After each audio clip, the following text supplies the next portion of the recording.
Captain Crimson, Space Crusader. It was the middle of August, and over half the summer holiday had gone. Some holiday? I was utterly exhausted. What with trying to keep Captain Crimson out of trouble and making sure Dad's stories kept going in on time. Then suddenly things began to improve. Dad was really getting stuck into that week's Captain Crimson story. Wiz said he must have got his confidence back once he realised that Gina definitely liked him. Even Captain Crimson had managed to keep out of trouble. In fact, he'd been so quiet, we thought he must have been a bit homesick. Well, he'd been trying to contact the Galileo for weeks without success. He was so fed up that he'd set up a workshop in my bedroom and had started building a homemade transmitter. The trouble was that once it was finished, he'd wanted to stick it on the roof to see if it worked. We'd had a nightmare of a time trying to stop him, until Wiz came up with an ace banana of a plan. We took Captain Crimson to the country, where he could test the transmitter without anybody noticing. And even if it didn't work, Wiz said the signals from his utility piffer had a better chance of getting through in the wide open spaces. So we packed our picnic baskets and off we went. It sounded good to me. After all, how much trouble could the captain get into in the middle of a field?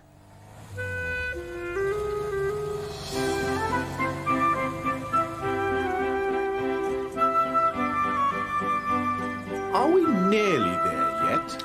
If you ask that one more time, I'm going to scream. We'll be there in a minute, Captain. Why do your minutes last such a long time? If I was on the Galileo, we could have got there yesterday. Yes?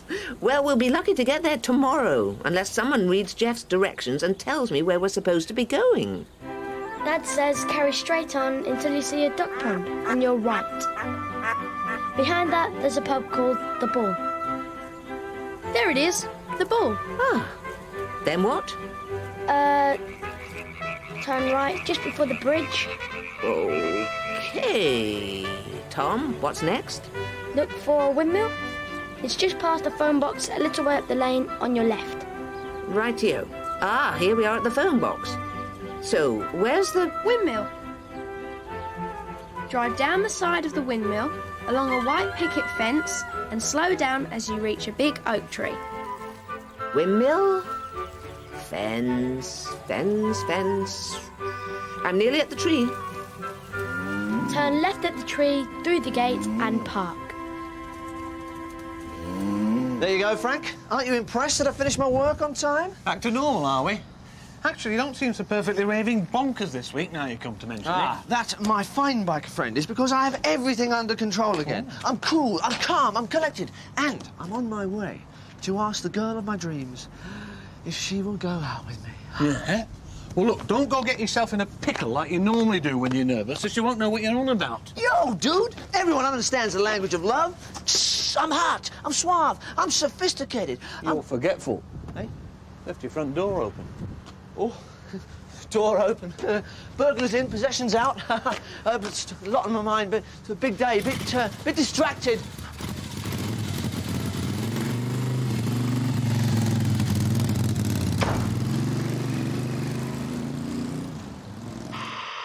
Captain Crimson calling the Galileo. Captain Crimson to Galileo. Come in, Galileo. Are you receiving me? I'm in a place called Countryside. Acknowledge, please. Optic? Widget, are you there? Oh, I should imagine it takes a while for the message to travel through space. I should imagine it's just not working. Any luck with your utility piffer? Negative. Why don't you leave them both turned on anyway? Just in case. What's the point? The point is that you've got nothing to lose. They're right, Captain. Leave them on just in case, eh? While we have our picnic. Don't want the picnic. Lost my appetite. Oh, what a shame. I've made your favourite sandwiches. Don't want sandwich. What?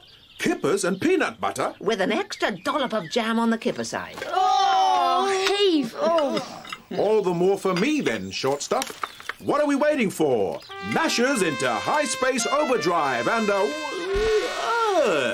I seem to have sat in something rather damp and squishy. Oh dear. I'm afraid you sat in a cow pat, Captain. A cow pat? Is that like a pat of butter? No, it's like a pat of poo. I thought you said this countryside was a clean and healthy place. I'm certainly not going to eat my picnic here. Come along, let's find a better spot. Here? Ow! Ow! Ow! Ouch! Ow! Ouch! Get off! Here? Ouch! Here?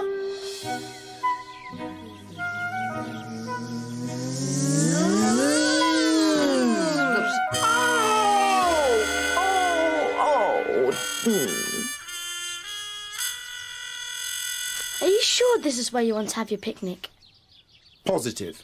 This is the place. Well, it's the only place we haven't tried. There's no cows, no ants, no bees, no nettles, no nothing. I must say this does look like the perfect spot for a picnic. Please. I'm a starship captain. I'd never lead you anywhere that was less than perfect.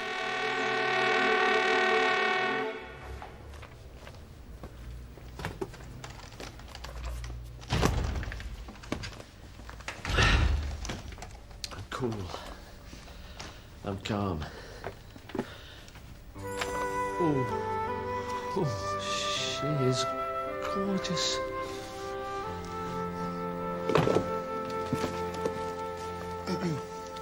Hello, Jeff. Can I help you with something? No. Oh, yes, actually. I just... what I came to say was that if you weren't... You know, and obviously you are, so don't worry about refusing or anything, so, but if you weren't... Yes. Oh, this is difficult. Oi, he's trying to ask her out. That if you felt that you... I mean, or even if time presented itself with an open window, then I'd be very grateful if you... You trying to ask her out, mate? He is, miss. He's trying to ask you out. No, it's... Look, would you excuse us, please? Look, what do you mind? This is a difficult situation, you know? I mean, would you mind if you just You've gave got me a to bit be of... bolder, mister. I mean, how can she be sure about going out with you if you don't sound sure whether you want to ask her out in the first place? But I do want to ask her out very much. Stop acting like a great big jelly then, all wibbly-wobbly. Will you, won't you? Right. And stand up straight when you're talking to her. Right. Thanks. We're back, miss. Go on. Jelly. He's trying to ask you out. Is he? Well, if he is trying to ask me out, I would certainly love to go. You would? and I was, so you will? And second half... Oh, cool, calm and collected. Yo, kiddo! Oh.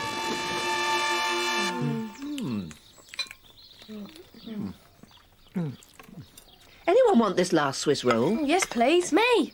Don't mind if I do. Glad to see he's got his appetite back. Oh, dear. Is that thunder? I hope it's not going to rain. There's no clouds in the sky. What's happening? It feels like an earthquake. It's a bull! Quick! Run! The captain's cape! It's red! Well, it's more of a crimson, actually, but... Bulls love that colour. Take it off, or I'll start chasing you. He will he? Ha-ha! Then allow me to distract this snorting mini-mogolith while you three escape. Hurry! Quick, run! Be careful, Captain!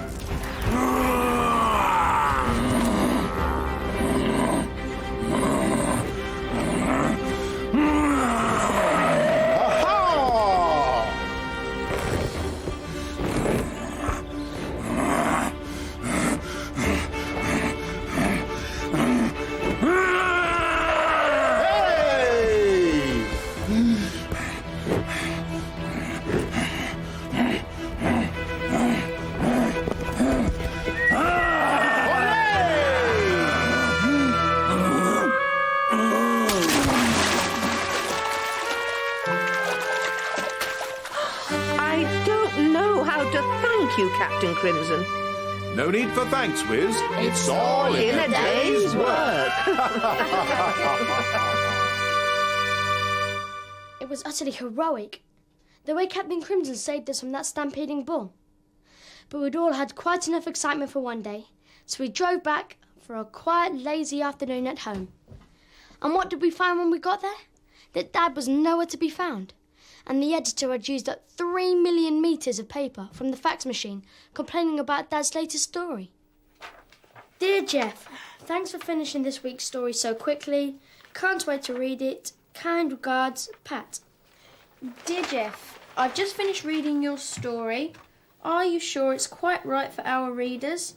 Ring me within the hour, please. Patrick. Jeff, where are you? We have to talk about this week's story. Our deadline is only 3 hours away and I'm getting nervous, very nervous.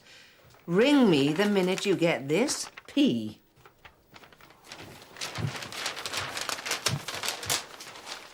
Rickard, I've tried to contact you every half hour and I'm sick of it. Don't ignore me just because you don't want to rewrite the story for our readers. You are running out of time and I am running out of patience. So call me, now. I knew I should have written it myself. What on earth could your dad have written that was so terrible? I think we might just be about to find out. Still out, Rickard? I don't believe it. Thought so. Sorry to bother you with minor details, but the story stinks. Have you gone mad? Did you really think the readers would be interested in seeing Captain Crimson caught up in all this lovey-dovey rubbish? My readers want thrills. My readers want spills. They want action, excitement, heroics. And so do I. Your artwork's in the bin, Rickard. And so's your job. If you haven't written a new story by 5 o'clock. Because that's when the biker will be there. This is a job for Captain Crimson. And all I wanted was a nice, quiet, lazy afternoon. She loves me. She loves me not.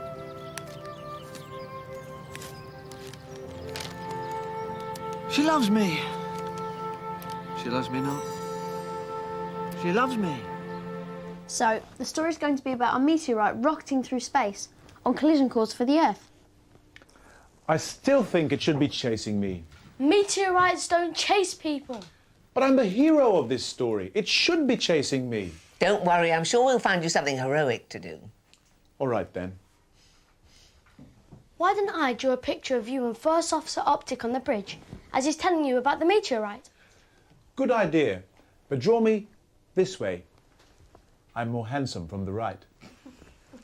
How about First Officer Optic noticed a large object travelling quickly towards them. That's good, but isn't there a better word than quickly to make it sound more exciting? How about travelling swiftly towards them? Or speedily. It could be travelling hurriedly. Or even rapidly. I like rapidly best.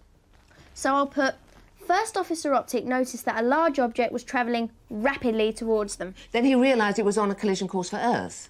We could say something like, Optic calculated that the meteorite was heading towards Earth. Isn't there another word we could choose for heading to make it sound more dangerous? What about rushing? You could use speeding or whooshing. Or whizzing. And there's dashing. As well as rocketing or even hurtling. Hurtling. That's a much better word. Right, so we'll say, Optic calculated that the meteorite was hurtling towards Earth. Wow, now it sounds dangerous. What's your plan, Captain? Who knows? But I'm bound to think of something. The Adventures of Captain Crimson, Space Crusader. The Galileo was on routine space patrol when First Officer Optic noticed a large object travelling rapidly in their direction. There's a meteorite racing towards us. Take evasive action, Widget.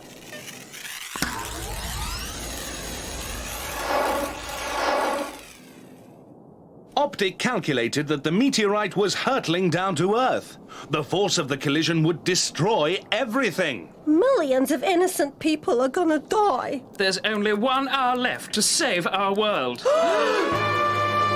The situation looked desperate as the captain held a crisis briefing with his crew. We must slow the meteorite down. Yes, but how? As the minutes ticked away, the captain came up with a plan which relied on split-second timing. He would pilot a space pod and jolt the meteorite off its life-threatening course. It's far too dangerous, Captain. I know, but someone's got to do it.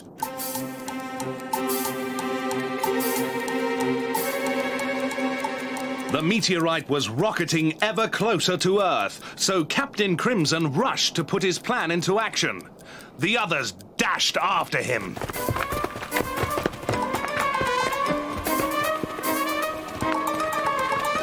Are you sure you want to go through with this? Naturally. Our future depends on it. Let him go. The hour is nearly up. Good luck, Captain. Thank you, Widget. Captain Crimson bravely piloted his tiny spacecraft into the path of the mighty meteorite. Nobody dared to move as Captain Crimson's deadly countdown began. Stand by to transport in 5, 4, 3... 2, 1. He's gonna die. Steady, Widget. Now!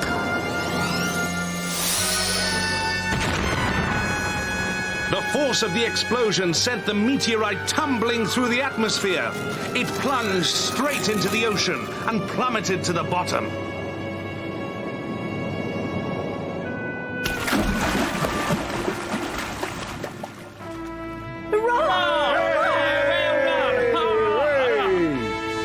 Please accept our grateful thanks, Captain Crimson. No need for thanks, Mom. It's all in a day's work. Of course, Dad felt pretty bad when we told him we'd had to redo his Captain Crimson story. But he did laugh when we pointed out how smoochy it had been, and he rang the editor to apologise. Thank goodness Gina had agreed to go out with him. I don't know what he'd have been like if she'd turned him down. So Dad was full of beans, but Captain Crimson was utterly gutted when his homemade transmitter hadn't worked. It made him feel even more homesick, and none of us knew what to do about it. Why does our hero visit a doctor and get rushed to hospital within the hour? Are Thomas and Amy right to be worried? Why are all the doctors desperate to experiment on the captain, and will our friends desert him in his hour of need? Find out next week with Captain Crimson. Watch this space.